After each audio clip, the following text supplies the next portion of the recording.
चलतु आज आम बनवा गोटे नुआ रेसिपी बनराज कुकड़े लॉलीपॉप पूरा होटेल स्टाइल रे तैयारी करवा। आपण भी घरे तैयारी करंतु। मुझे चिकेन नहीं आसली तो लॉलीपॉप साइज रे भल से काटी देथली। काट सारा पर 1 चामच अदा रसुण पेस्ट, गोटे चामच सोया सॉस, चिली पाउडर आप राग अनुसार पकेबे, ब्लैक पेपर मु राग अनुसार पकई तब धनिया पाउडर गोटे चामच पकईकी भल से गोले देकी फ्रिज रे रखिदेवे। तापर अंडा गोटे पकेबे, गोटे अंडा पकेबे। पकई सारा पर आप कॉर्नफ्लावर 2 चामच पकेबे, मैदा गोटे चामच पकईकी तो भल से गोलेबे। काश्मीर कलर पे काश्मीर चिली पाउडर पकई आप चाहिए फूड कलर यूज करेंगे। देह भल नुहे भी मुझे फूड कलर यूज करना है। आप भल से गोले देवे, गोल रखिदेवे। देखो बहुत भल से पूरा गोलेबे।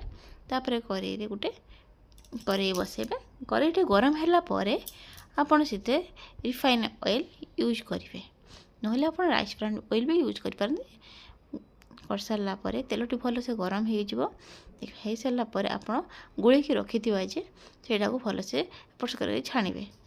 डीप मीडियम फ्लेम करेंगे, बेस हाई फ्लेम करेंगे, मीडियम फ्लेम में भल से छाणवे। छाण सारापर नेक्स्ट आम करवा आम तापाई प्रिपेरेसन करवा। भल से कर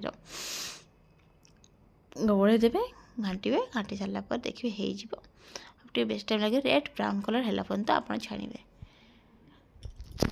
रेड ब्राउन है कलर पर्यंत छाणवे।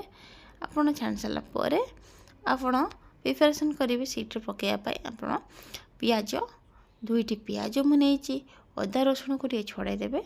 अदा रसुण नहीं, धनिया पत्र नहीं, आमती किसी नहीं ना।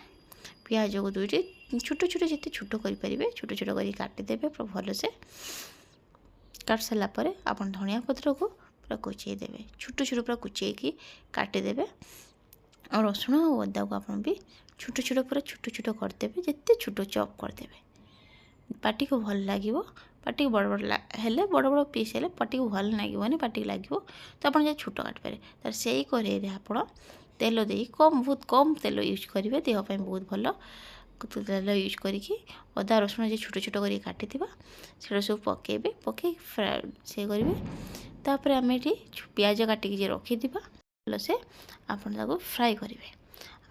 आपड़ लुण पकेबे टेस्ट अनुसार आप कहीं लुण पकई फास्ट गोड़ा टाइम चिकेन गोड़े आम लुण ठीक परिमाण पकड़े टेस्ट अनुसार आप कम लुण पकड़े तो लास्ट पकईदे। तेज आम काश्मीर चिली पाउडर पकड़े तो राग खायापी चाहूँगी आप नॉर्मल चिली पाउडर पकईपारे। नॉर्मल भी चिली पाउडर पकई होममेड मु चिली पाउडर पकई आप चाहिए बाहर भी किनीपारे। तब टमाटो सॉस पकईली, टमाटो सॉस को भल से गोलाई देवे। तापर आम ए पकईवा चिली सॉस पकईवा। चिली सॉस को आम कम यूज करछु, आप चाहिए बेसी यूज करेंगे राग पाई। तो भल से गोलाई घाटी दे सारापर आपड़ से ब्लैक पेपर यूज करेंगे। ब्लैक पेपर को भल से गोलाई देवे। गोली दे सारापर आपड़ से धनिया पत्र यूज करेंगे। धनिया पत्र जो काटिकी रखी थी आप पकेबे। चाहिए तो देसी धनिया पत्र जिते यूज करने देसी धनिया पत्र आने जाइए पकई गोली देवे। भल से गोली दे सारापर आम गोटे चामच ये कॉर्नफ्लावर नहीं तो सेटार पानी देके भल से गोले देकी ये पानी दे गोले करदबा। दे सारापर आप भल से गोलेबे। टिके फुटी आसला आप चिकेन टी जो भाजिकी रखी तेल छाणी फ्राए कर रखिथे, डीप फ्राए कर रखिथे से सब चिकेन को आम पकईवा।